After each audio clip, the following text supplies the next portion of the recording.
Bonjour à tous, bienvenue sur le défi 21 jours pour crier moins parents-enfants. Aujourd'hui, 13e journée. Nous en sommes à plus de la moitié du défi qui se terminera, comme je le rappelle, le 20 décembre. Donc aujourd'hui, défi du jour, la méthode REBA. C'est une méthode de communication que j'ai repensée un petit peu, qui se base évidemment sur la communication non violente. Mais j'ai préféré ce mot-là parce qu'il définit bien les différentes étapes de cette communication telle que je vais vous la diffuser. Donc la méthode REBA, pourquoi? Eh bien, le R pour regarder la situation sans la juger, quand on a une situation qui nous énerve, une situation dans laquelle on a un malaise, un conflit avec quelqu'un. Il est important surtout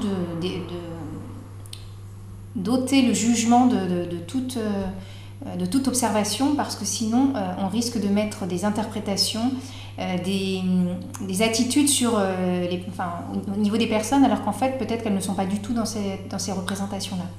Donc le R pour regarder la situation sans la juger, le E pour clarifier son émotion, le B pour remonter à la source du besoin, c'est-à-dire quand on a une émotion, comme je vous l'ai déjà dit, c'est parce qu'un besoin est mal nourri. Et enfin le A pour choisir son attitude. Donc quand on vit une situation problématique qui nous pousse à bout, qui nous met mal à l'aise, on essaie en général de mettre une démarche pour démêler et trouver ensemble des solutions. Parce qu'on n'est pas seul dans la relation, on n'est pas seul dans le conflit, on est avec l'autre personne ou les autres personnes. Et donc il est important que tout le monde s'ajuste un petit peu pour essayer de trouver une solution qui satisfasse tout le monde. Il ne s'agit pas ou de se soumettre et puis d'être frustré, ou d'imposer sa volonté absolue en despote, et puis de créer de la frustration, de la soumission ou de la rébellion chez l'autre. Donc par exemple, c'est la 3e fois que vous demandez à votre enfant de ranger par exemple, ou de faire quelque chose, et il refuse de le faire. Donc on lui dit, donc c'est la 3e fois que je viens te voir pour te demander de ranger ta chambre. Donc là on observe la situation telle qu'elle est, ça fait la 3e fois donc que j'en viens. Cela me met vraiment en colère, donc on remonte à l'émotion dans laquelle on est, parce que j'ai besoin d'ordre et d'aide au rangement et à la propreté de la maison. Donc là on remonte la source du besoin, le besoin de rangement et le besoin d'ordre dans la maison.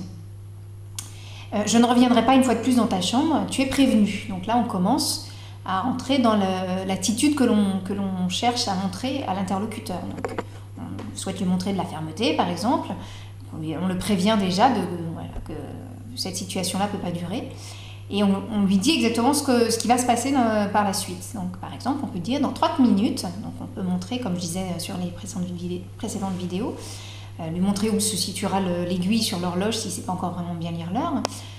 Donc dans 30 minutes, je reviens dans ta chambre et elle doit être rangée. Comme ça, on pourra passer à table, par exemple. Donc ça lui laisse 30 minutes, c'est-à-dire que si sur le moment il n'a pas terminé son puzzle, il vous explique que ouais mais là j'ai pas terminé mon jeu, oui mais là je suis en train de m'amuser, je m'amuse bien, j'ai pas envie, voilà. Ok, pas de souci, continue, et t'as 30 minutes. Seulement au bout de 30 minutes je reviens. Et là par contre il faut que ce soit fait, sinon on s'exposera à des sanctions. Alors ce qui est intéressant, c'est peut-être aussi de dire bon dans 30 minutes si c'est pas fait, on va décider ensemble, si vous voulez l'inclure dedans, de ce qui va se passer. Donc tu seras tenu je sais pas moi, de faire telle ou telle chose, tu ne regarderas pas telle émission ce soir parce que tu utiliseras ce temps-là pour la ranger, ou il se passera telle ou telle chose. Enfin, en tout cas, vous définissez avant la sanction, comme ça il choisit lui son comportement avant que la sanction ne tombe. Ça lui permet de se positionner et puis d'être acteur vraiment de la décision qu'il va prendre. Et pas la décision arrive comme un coup près au bout du compte et puis finalement il a plus de marge de manœuvre, le mal est déjà fait. Donc vous allez négocier avec lui le contrat, les sanctions ensemble, etc. Voilà, donc bon courage pour cette nouvelle journée. Je ne doute pas de vos progrès et de vos prises de conscience. Et on se retrouve demain pour un nouveau défi.